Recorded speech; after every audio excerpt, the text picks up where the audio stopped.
Hello, hello, hello, and welcome to a tutorial on the World Market and Trade Centers in Victoria 3 after the 1.9 update. We've all been waiting patiently for the new 1.9 update and Charters of Commerce DLC, and it certainly didn't disappoint. There's so much more depth and complexity added to the trade system of this game, so now it's time to dive into the mechanics of it and figure out what's going on. The biggest element added to the trade system is the mechanic of the world market. We all know what our local and national markets are, but where is the world market? I'll let the devs explain it. It exists, conceptually, in the ocean. Cha-ching, cha-ching, cha-chingery. Money, oh money, how I love thee. The world market is everywhere. It is all around us. Even now, in this very room. Look to your left, then look to your right. That's the world market. Let's dive into it. You can access the world market by going to your market screen and clicking the button at the bottom. The world market shows you a breakdown of all the imports and exports of a good. In order to access the world market, you need a state that has a coast and a port. Then you need a trade center built. If you are landlocked, you need a transit rights agreement with a country that has a coast and a port. You can see here Switzerland has transit rights with France for the next 10 years. I'm not going to go into the specifics of creating these agreements because that will be part of a future video where I explain the new diplomacy system. To explain how the world market and trade centers work, we're going to focus on furniture. All the numbers we're looking at are at the game start, if you want to follow along at home. You can see here a breakdown of everyone who is importing and exporting furniture on the world market. The number right here shows you how many more import orders there are than export orders, so the price is higher on the world market by 19%. If you put your mouse on the total imports to bring up the tooltip, you'll notice every good has what they call an inherent demand. This is so there is always a base demand for a good on the world market. Think of this as how in your national market you have pop needs. It's not a building buying the good in your national market, but your pops. On the world market, it's inherent demand. So the price of furniture on the world market is 35.7 pounds. However, this is not what anyone pays for imports or earns from exports because of trade advantage. You can see the percentages of trade advantage in the table. Remember, you have a different trade advantage for each good for each direction. You see, Egypt has a trade advantage of plus 4% for importing furniture. That's not the same trade advantage they'll get for exporting it. In fact, that's not even their trade advantage. It's their relative advantage. We'll dive into that difference shortly. But if you hover your mouse over the various advantages, you'll see the impact it has on price. For example, because Egypt has a plus 4% advantage, they pay 1% less than the world market price on their imports. Vice versa, you can see Austria has a plus 48% advantage on furniture exports, giving them a plus 12% export price.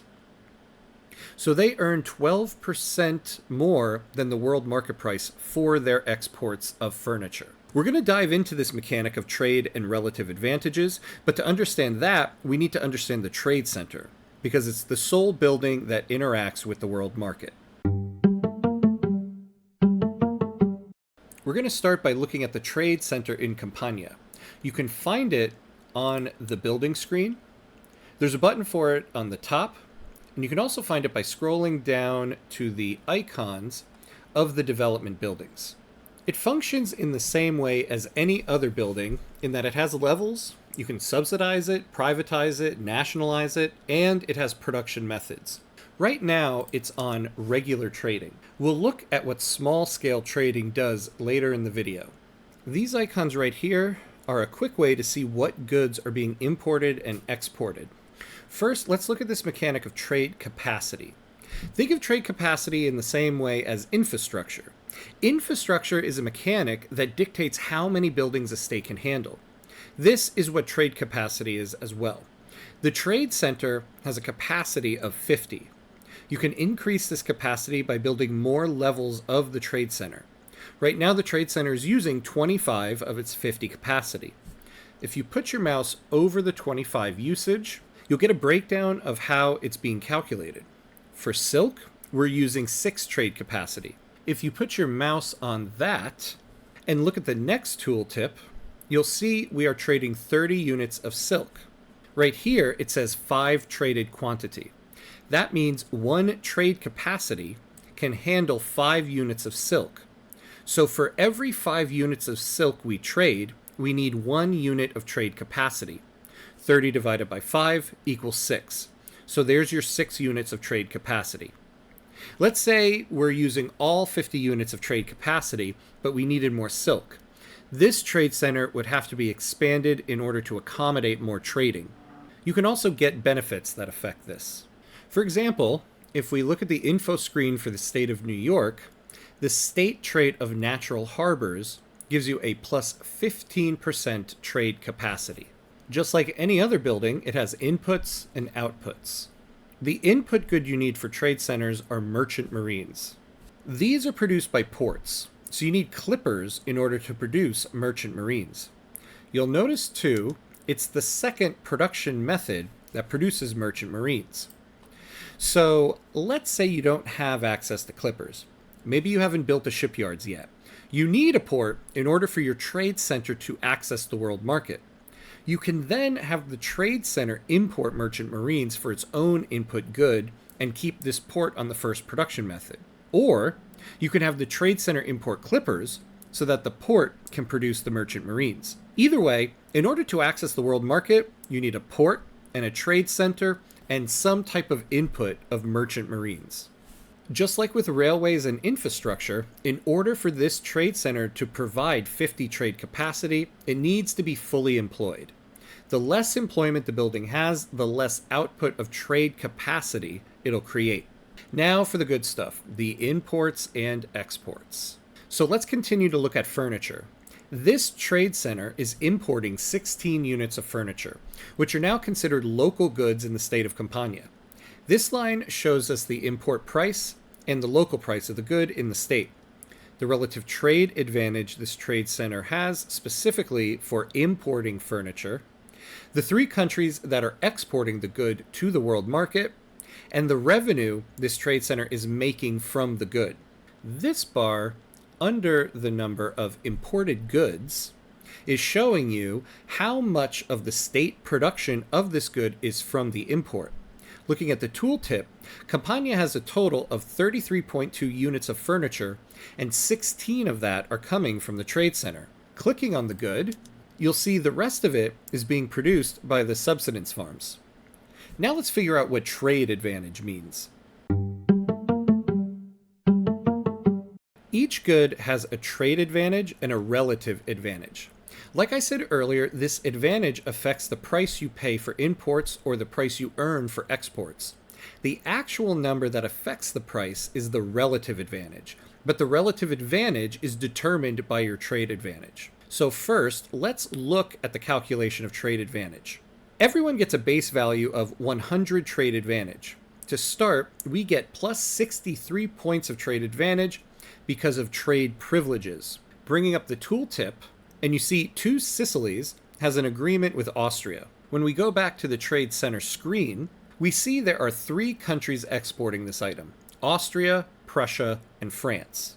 When we go to our diplomacy screen, we see the agreement between Austria and 2 Sicilies. You can see this agreement is giving each country trade privileges with each other, as well as Austria guaranteeing Sicily's independence. What the trade privileges article means is, if you are importing or exporting a good to or from a country that gives you trade privileges, it helps to give you a better price for the good.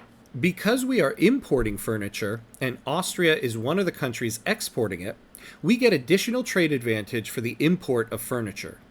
If Austria stops exporting furniture, we would lose this additional 63 points of trade advantage. Next, you see we're losing 1.84 points of advantage because we don't have an interest in Prussia, one of the exporters. Next, we're losing 25% because of our trade policy of mercantilism. I'll go over these laws in detail later in the video, but for now you can see this law gives us a negative 25% trade advantage for all imports.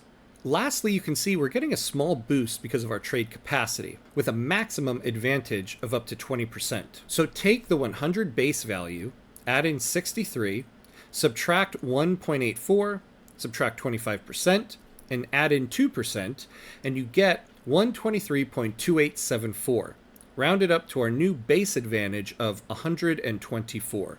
That's our trade advantage, 124. But what affects the price is the relative advantage.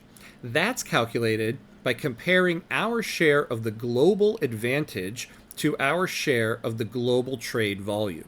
When you put your mouse on the tooltip over the 1.99K, you'll see how our total advantage is calculated.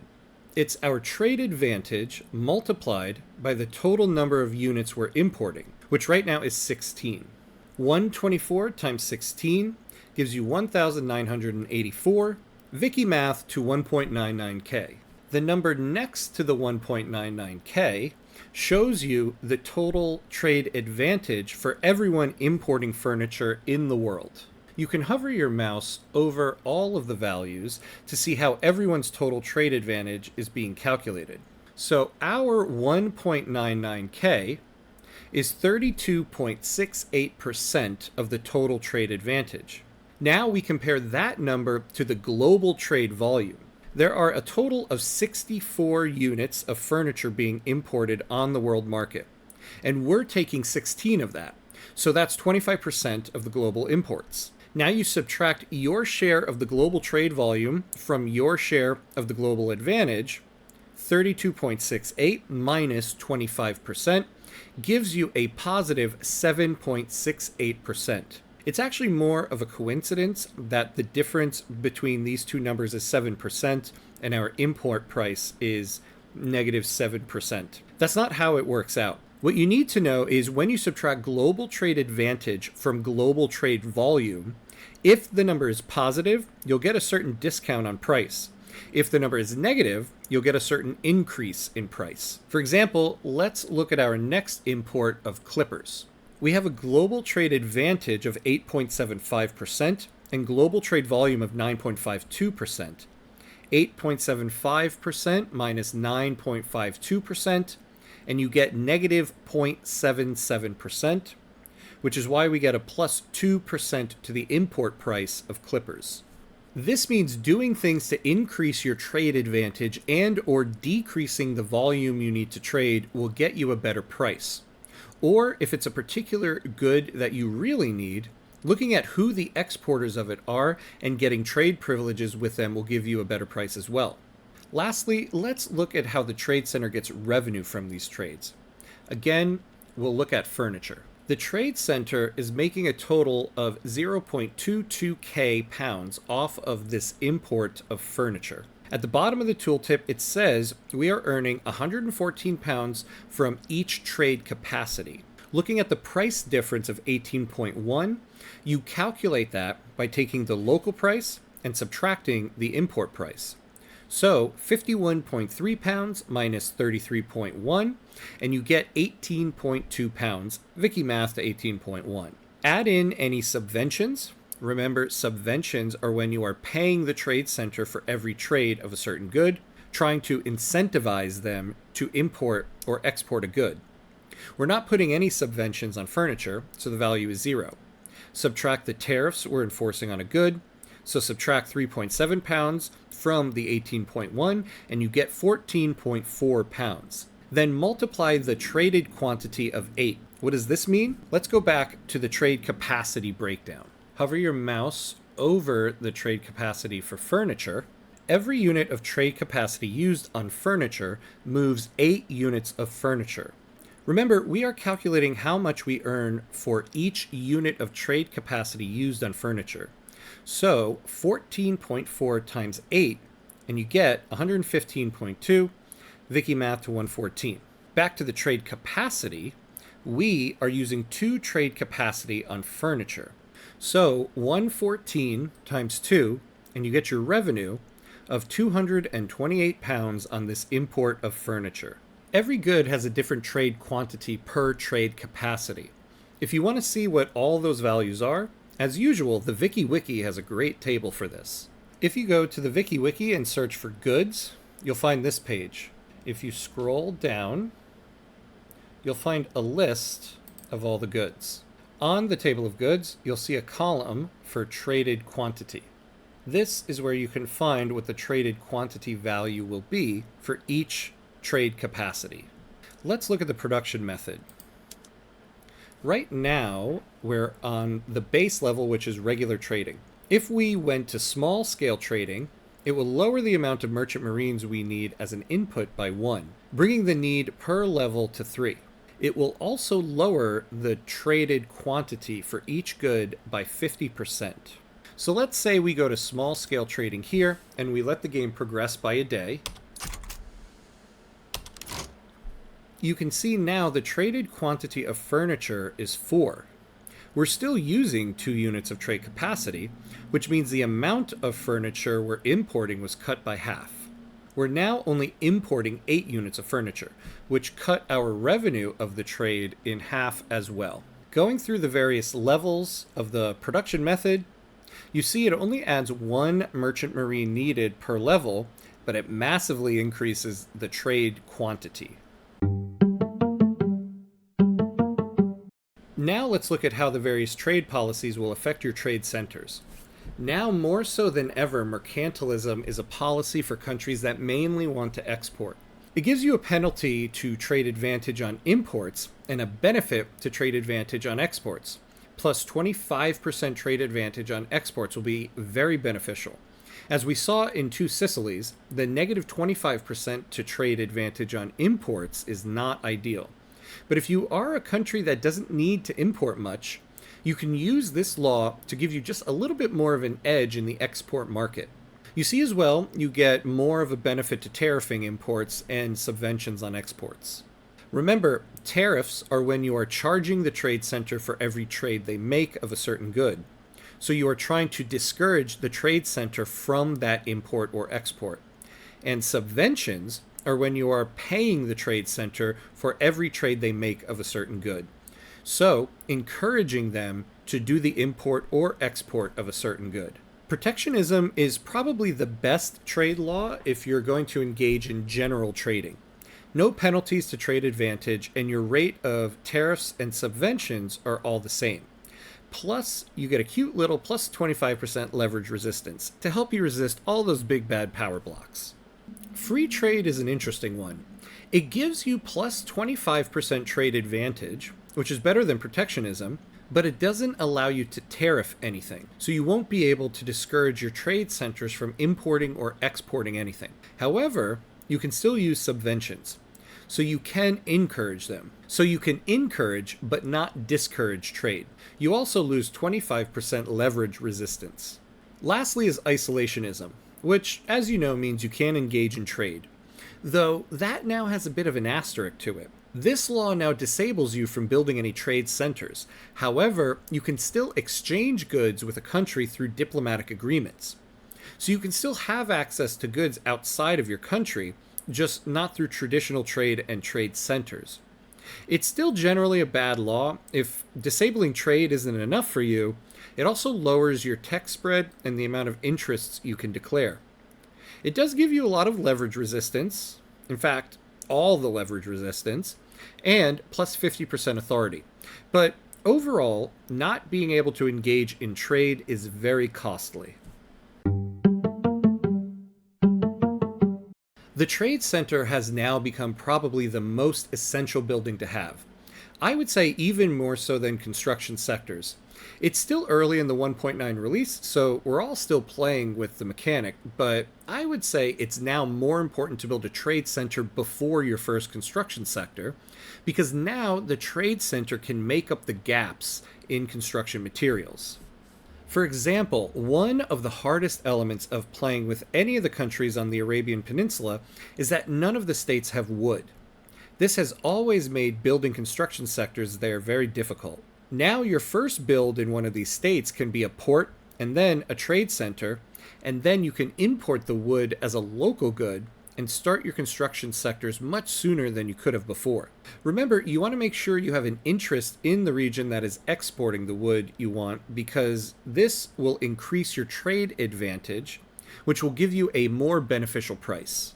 A lot of people are saying the new trade system completely automates trade, and I wouldn't completely agree with that. I think there is still a lot you as the player need to do in regards to trade. The way I would describe the new system is that if you don't want to deal with trade at all, the private sector can handle it without you. But if you want to control it, you can. Back to our main example with two Sicilies, let's look at artillery. Your control over tariffs and subventions gives you a lot of control over trade. You can see here we have a need for 0.99 artillery. So I guess everything but the tip.